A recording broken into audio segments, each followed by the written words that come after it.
Hey there, Careblazers. Welcome back to the place where we talk about everything dementia. Dr. Natali here. And in today's video, I'm going to try to help another Careblazer out who left a comment underneath one of my recent videos.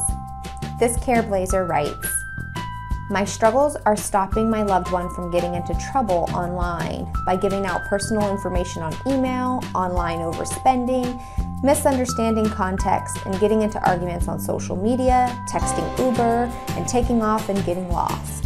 Technology is my loved one's hobby: smartphone, iPad, laptop, smart TVs, Xbox, and Alexa, all working against safety at this point. If you'd like to learn some ways to help technology work for you and not against you, stay tuned.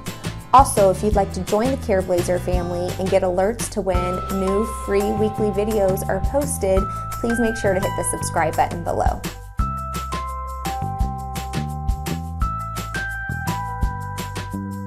Alright, I can only imagine how stressful it must be for this Careblazer, and also how costly it must be for this Careblazer since her loved one is doing a lot of online shopping. So here are some ideas to help get technology working for you. The biggest recommendation I can make is to use parental controls, or in this case, dementia controls, as well as confirmation codes for any purchases. Amazon, smartphones, Xboxes, iPads, all of these electronics can be set with parental controls. The things that parents are using to stop their children from being able to order dollhouses and ponies online by hitting a button or speaking into an electronic device are the same things that you can use to help keep your husband with dementia from doing the same. I will include below in my video description links to articles explaining with instructions about how to go about setting up any of these parental controls, should you be interested. So for things like Alexa, Echo Dot, or the Echo, you can set it up so that your loved one would have to speak a 4-digit code in order for the purchase to go through.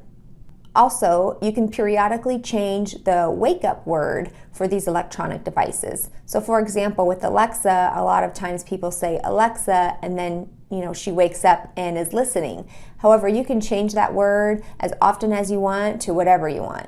Also, if your loved one is using an iPad or an iPhone and using apps in there to make purchases, there is a setting that you can go through on your phone to help disable the ability to make an in-app purchase. Finally, sign into his Amazon accounts and change the credit card associated with the account to one with a much lower limit. So even if he is able to access purchases, they'll only be to a certain extent of damage versus having a credit card limit in there that's sky high that he could rack up a lot of purchases on.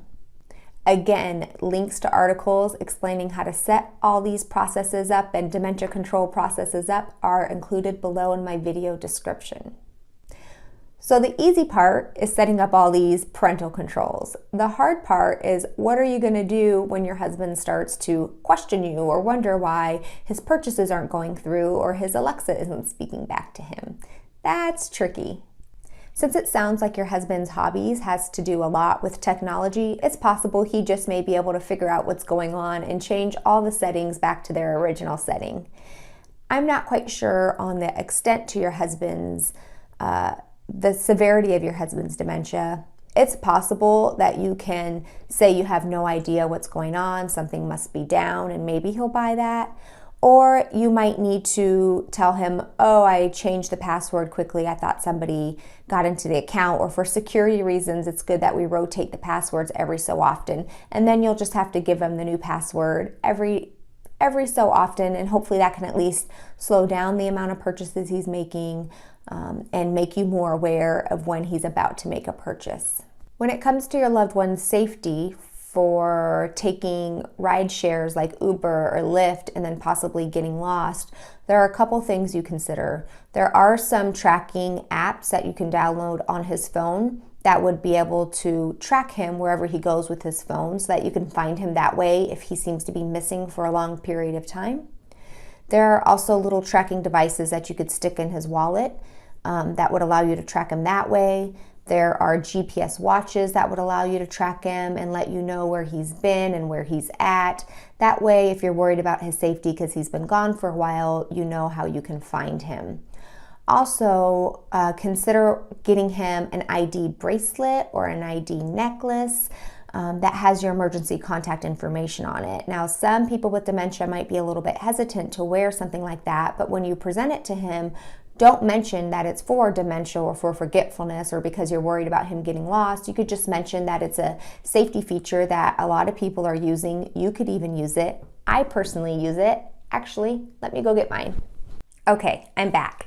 I have an ID bracelet myself that I ordered online because I run outside, and if a car were to hit me or something and I wouldn't be able to communicate, at least somebody would be able to know my name, know if I have any allergies, and be able to contact my husband right away. So you can present it to him as a way that, a lot of people are using it just in case of emergency. Order one for yourself too, so it doesn't seem like it's focusing and hanging out, just on him. And you can order it in many different colors and styles. You can just Google online like ID bracelets or necklaces. I got mine through roadid.com. And I ordered purple because I like it. Some of them you can even put like little decorations and stuff on. And you could just leave it on him. He doesn't really need to take it on or off. So just another thing to consider when it comes to safety and if he is getting in Ubers and taking off and you're not quite sure where he's going. Another idea would be, if your loved one is a military veteran, to order dog tags and then place your emergency contact information on that. Veterans are going to be less likely to reject wearing dog tags, something they're familiar with wearing from their time in the service.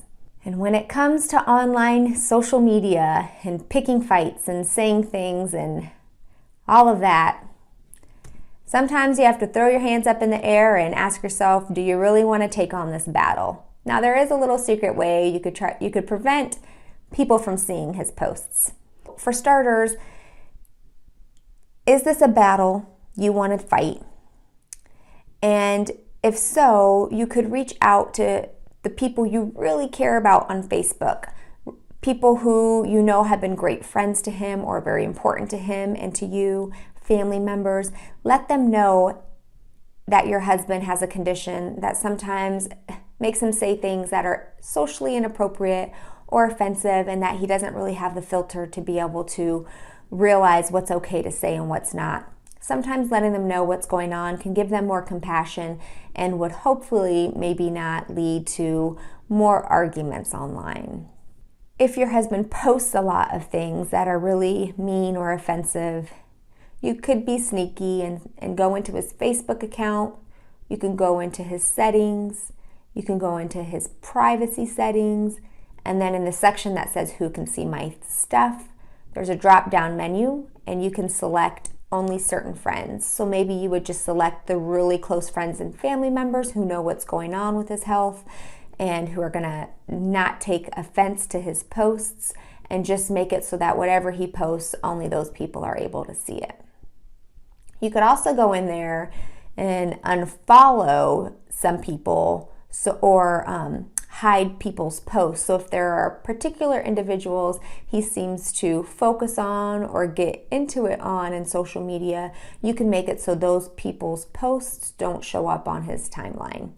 In the end, you might just need to let this be and only involve the very closest friends and family that you want to know what's going on, what's happening, and then just let the rest be. In terms of giving out personal information on email and over the phone, I did a video last week called Dementia and Scams and How to Protect Your Account Information Online. I will post a link to that video so that in case you missed it, you can watch it.